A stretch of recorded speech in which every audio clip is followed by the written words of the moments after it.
Hi, how are you? Thank you. Heartily welcome to the new driver assistance package in the S-Class. Okay, let's go and see. I mean, we did some pretty impressive demonstrations there. So what part of the system is this? This is the comfort part of the system now. Okay. I want to introduce you to the speed adaptation. Okay. Based on the map. So we take the map into the system, and now the system knows where you want to go and can react on every things at the street, like junctions, roundabouts, curves, toll stations. And react in what form? Like controlling the speed, or like steering, or what? So it will adapt the speed before the map event, and after that the vehicle resume to your set speed. Okay. So this is one I want to show you today. This speed adaptation is dependent on the dynamic select. So if you're in Sport Plus, Comfort. Exactly. Or in Eco. So first of all, I think you have announced it already. So the DISTRONIC adjustment is now at the steering wheel, not anymore behind at the lever. So everybody can see what he's doing with the system. Okay, yeah. So you get the functions there, yeah. Correct. So perfect. So let's get off. Now the DISTRONIC Plus, it's connected to the GPS always. Correct. Or it has to be the DISTRONIC Plus always on, or if you were with navigation, it will also like detect like speed limits and stuff. The DISTRONIC will be set on by driver, and it takes the map. It will take the map if available, and in general in the S-Class the map is available all the time. Not only for speed limits, now it takes the map for curves, roundabouts, toll stations, junctions, turns, and so on. I can overrule all the time the set speed done by the speed limit assist, so the driver is all the time the master in the vehicle. And responsible for the ticket too. Exactly. Yes. There will be an automatic photograph at the loop, so maybe we can arrange a ticket. No, thank you. Well, if you're driving, if you want to take it, I don't know. You have a special expense account for that. So now the vehicle slow down by its own, and I can have enough time to check if there's oncoming or cross traffic, or if there are any special traffic regulations. So speed control will be done by the vehicle, and I'm responsible for traffic regulations like traffic lights or traffic signs, yeah, and for the traffic rules. So if there's a oncoming or cross traffic, or like a school area or something. Exactly. It has particular speed limits. So all these systems, all the speed limits are read by the map information, not by the signals on the side of the street. No, it's a little bit more complex. So we take the map as one source and the camera as another source, and we fusion it together so that we get the best information about the speed limit. So with the DISTRONIC Plus, I know if you're in a highway with clear marks on the road, the car steering on itself, and you can actually let off the wheel for a few seconds. Mm-hmm. But what would happen in a roundabout? Can the car steer that much, or there's like an angle that can stop steering on its own? The car does a supportive steering, and the driver has to do it at the final steering through the roundabout. I will show you this on the road. Okay.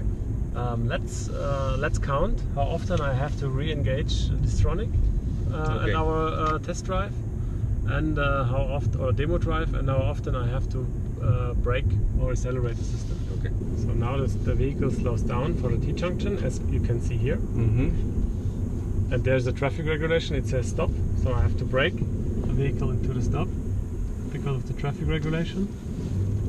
And now I can.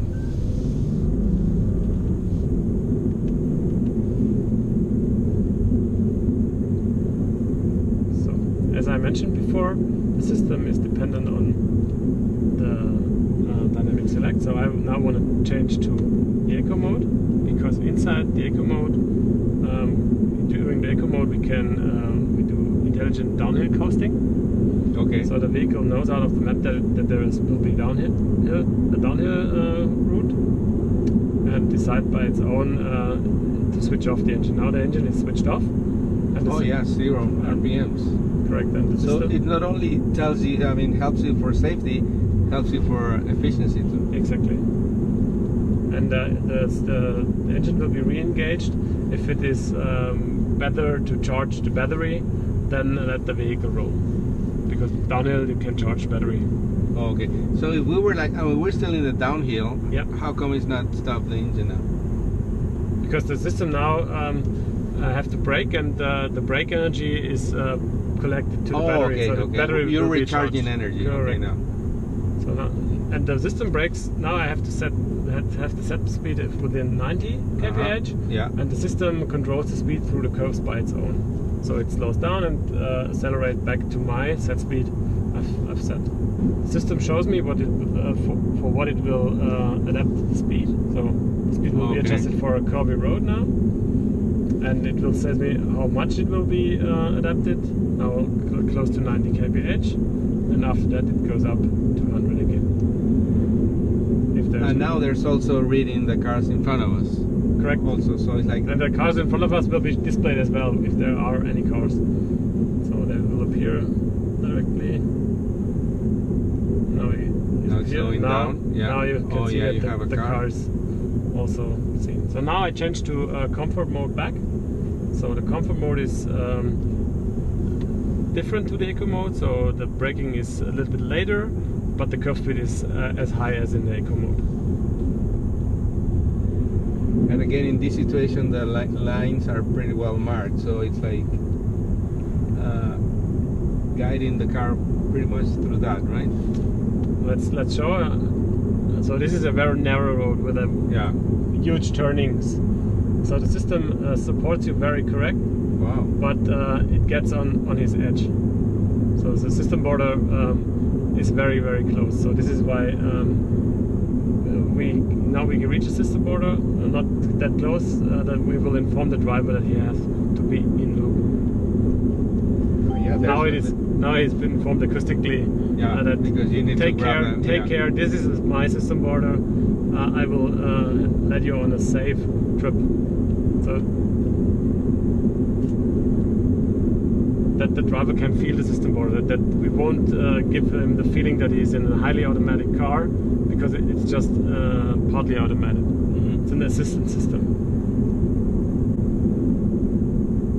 So now I change to sport mode to show you the difference. You feel that the brake will be released to get the higher speed through the curve, and the dynamic is higher than before. What do you think how fast we can go through this curve ahead? 60? It doesn't care, the system will calculate it for me. And what would that be? It will be 60, correct. Oh, pedestrian. Which we don't see too much in the highway, I guess. So, and now we reach a city limit. So my set speed will be adapted before the city limit, that I reach the speed of the city limit at the city border. So there's a city sign, and now I got the speed for the city. So I mean, there's really no reason to get a speeding ticket anymore, right? I mean, if you go by the information in the car, like another roundabout, you can see it. You see the roundabout. It decelerates. I can check if there's traffic. No, there's no traffic, and now I got steering support, and I do the final steering through the roundabout. Okay. And the system accelerates back. So, and if I want to overrule it, I can do this. Just stop it. Yeah. Oh, the speed, you mean? Yeah. Now I have to take care because there will be a speed camera ahead. Does it warn you for speed cameras? No, too? it's forbidden to get a warning device inside the car. Oh, really? Yeah. But there, in some countries, by law, they have to tell you there's coming, right? I think in France, I've seen like warnings that there's gonna be a camera. That might be, yes. Yeah. Oh, so there's laws against putting like a warning for speeding camera. Correct. Well, I guess that makes sense. Like in some states in the United States, it's illegal to use the speed radar. Why do you need speed cameras when you get informed of them? Yeah, I know. So I think the state can save money if Yeah, we just want to collect your money. if they legalize such systems. Yeah. So very smooth distance control. So I want to close up to this car. I want to follow him closer so I can switch my set distance. I go back to comfort mode because I like this in city. It's very easy.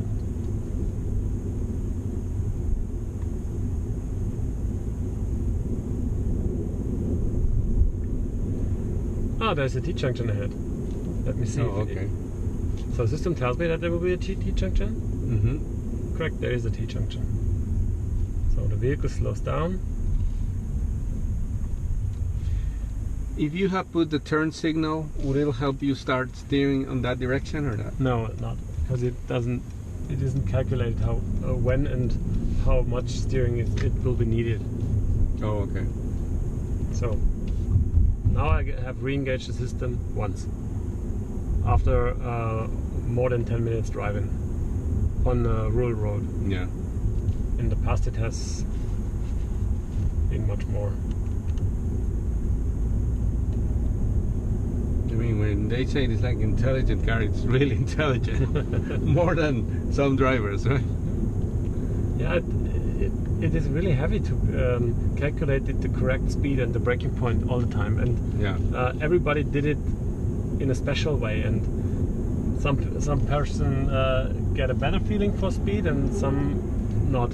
So the system is takes the job out of them, and they get.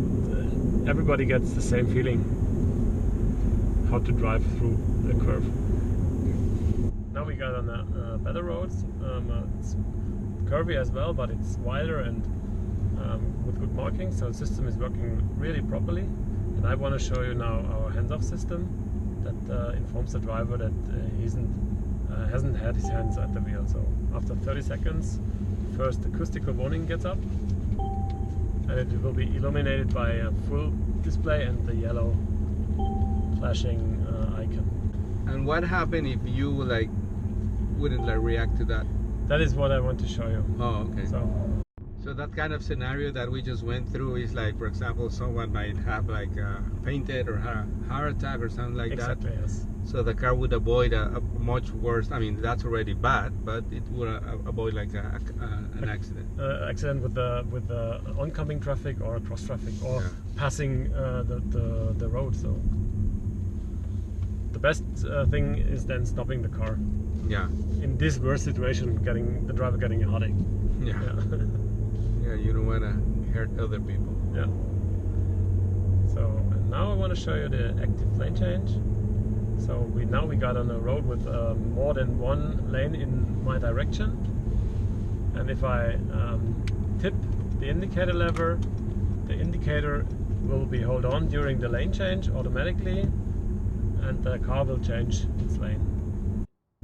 It will be checked if the lane is free you wanna go to, and if it's free then it goes directly, and if it's not free, like this, yeah, then the system stays in passive mode and waits until it's free, and if it's free, the indicator will be activated automatically, and the car changes lane. Now I have to reactivate the active lane change because the time has been gone until lane change is possible. Oh, okay. So when we talk about autonomous driving levels, they talk about 5, right? This is 2, but it's like almost like going through the next level, because this is done much more than I have ever seen in any other car. So you're totally correct. We are talking about 5 levels. So this is level 2. So it is a partly automated system. The driver stays all the time responsible for driving. Yes, so we close up to autonomous driving very securely, so that we have to know everything about every situation. It's not responsible to make a level 3 or 4 system without knowing each situation that can happen at the road. So now we know everything about speed adaptation and learn very much about traffic regulations and traffic, oncoming and cross traffic. So as I mentioned before, the active lane change doesn't work on roads with just one lane in my direction. I will show you this. So there will be no lane change now. There is a the car is intelligent enough to know that there's no exactly. So and the car decides if a lane change is possible or not, dependent on the lane type. So if it is a solid lane, it won't do a lane change. Okay. And if it's a dotted lane, then the lane change is possible. So moving forward to like the ultimate autonomous driven car, I mean, it has to have to do with a lot of the infrastructure around the cars, other cars, right? I mean, it's like the cars can do some of the stuff or most of the stuff, but there's when we get to that level, whenever that is, 20 years, whenever, it's gonna have to be a lot of interaction with the infrastructure, right? The information about the infrastructure is really necessary to do this. So now the car is, I had said to the car that I want to turn here, and he slowed down for turning because I have set the indicator. Yeah. And now I can turn by just turn, and the speed will be controlled by the car. So all these systems, besides helping you with safety, makes that ride much more comfortable too, right? Like you don't have to worry about that many other things. Yeah, you still have to pay attention, but you can relax a little bit. Yeah, I have to pay attention and do the final steering. Yeah. I got supported steering, but the final steering I have to do. But it's possible to discuss or having a phone call over the air, so it's easier, as you mentioned. Yes. And I guess it's I mean, the first time I tested DISTRONIC Plus, I mean, you have to learn to trust it because I mean, it's eventually gonna do it, but sometimes you think, I don't know. But what do you think now about DISTRONIC? No, I love it. I mean, even the previous generation, I recently drove GLC from Miami to Daytona, which is 254 miles. I know so this, I-95. Yeah. So I set it up at 85 miles an hour, knowing that I would never reach that speed because of the traffic. But I set it up there, and I pretty much, I mean, I've done that drive before, and it's tiring. I mean, like if you are paying attention the whole time, like you get much tired. When I arrived there, not only it felt shorter, but I wasn't that tired because I wasn't that so tense the whole time. I was I relaxed because knowing the car that could do the acceleration, the braking when other cars were coming in, like getting into my lane and all that. So it really works. So that's what I said before. It makes the ride much more comfortable. And the relaxed feeling you got on highways, you got it now also on rural roads. Yeah. Because you mustn't care about curves, roundabouts and stuff. It will be done by the system. Obviously here in Europe and the United States, the map information is pretty accurate. How would that affect in other countries when there's not so much information? For example, China. Yeah. China do special things with the map. So they also do... Oh, okay, the bus decides to... Okay, I activated the brake twice. Yeah. And re-engage the system twice. Yeah, because so, I mean, there's certain situations that you cannot predict, right? Or Correct. The car cannot read. Yeah. So about the map data. The map data in China is scrambled by the government.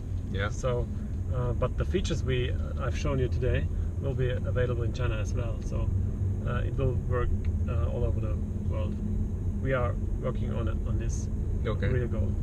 Well, really impressive. Thank you very much for the ride. And I guess we should not only test it but learn to trust it too. Thanks.